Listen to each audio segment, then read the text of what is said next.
Hey everybody, Brian from Bearable Traders here. It is the weekend, June the 3rd, and you probably noticed things are a little bit different starting off the video here.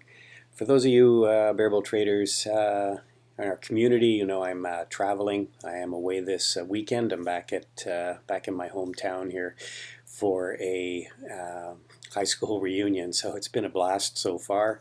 Had lots of fun yesterday and looking forward to more fun today. So anyway, in net result here is we're just going to do a shortened recap. I'm just going to do some quick look at some charts. And yeah, the week ended up with a real rally. Got over 700 points on the Dow.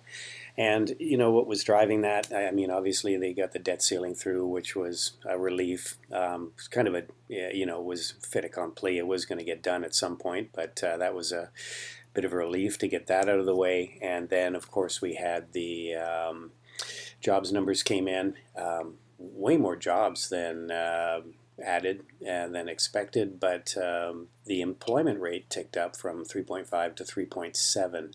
And hourly wage growth dropped, I think came in lighter than expected, so that gave some hope to the bulls that the rate hikes may be on hold, at least for the time being, until we get more sort of read on the economic data. And yeah, so anyway, yeah, it was a pretty good week overall. Let's take a look at what happened.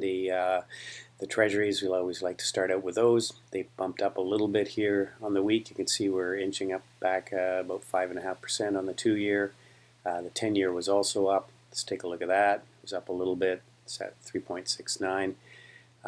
So up a little bit. Actually, it was down a little bit on the week, but it was up on Friday. So yeah, anyway, down a little bit on the week.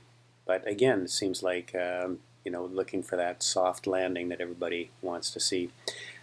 Transports, always like to look at transports, obviously, sign of how the economy is doing.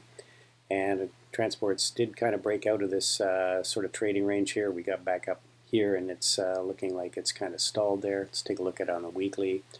Again, we're still in a bit of a downtrend, but it does look like we are trying to break out of that. So momentum still pretty flat, but stochastics starting to turn up there, so maybe again continued bullishness in the market. Let's take a look at the Dow. As I said, up 700 points on Friday, 701. Really good day, just a monster move, and back up into this trading range here where there's going to be probably going to see some resistance. But again, we've kind of broken out of this downtrend that we were in here, popped up above it, pulled back, checked back to it, and now we're popping back up again. So again, I think overall the signs for the market look pretty darn bullish. The Qs keep going higher. You can see we've had such a major run up here. The Qs didn't do as well as the Dow. I think money went back into the Dow because it was sort of, it's been the laggard.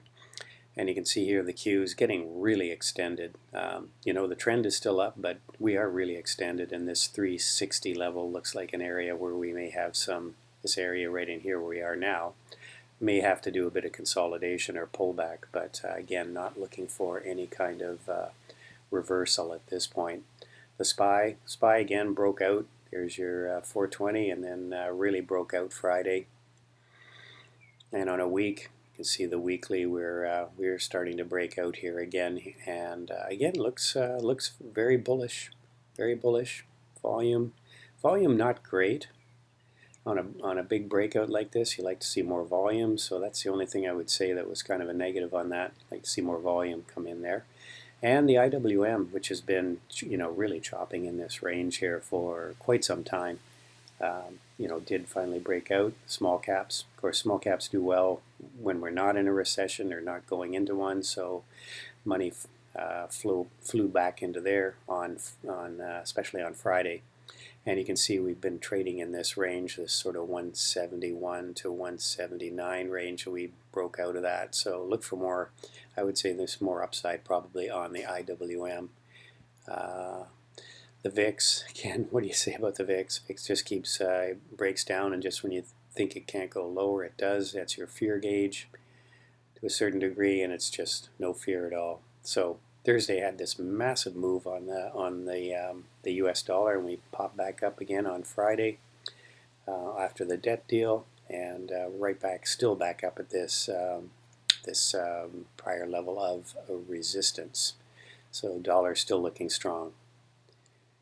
And on a weekly, again, just sort of sitting at an area of resistance.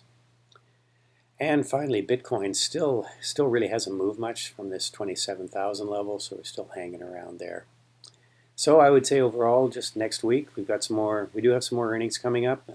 Again, we'll look for more bullish action. I still think the market probably still can go higher, and probably will. So again, if you haven't checked out my book, there it is on Amazon. It's Profiting as an Active Trader. You can always check that out. And of course, we will be in the Bearable Trading Room Monday morning, and I will be there as well. I'll be back, and of course, we'll hopefully see you there. 8 o'clock pre-market shows start, and then 9:30 trading the market open with our members. Anyway, have a great rest of the weekend, everybody. I know I'm going to, and take care. Bye for now.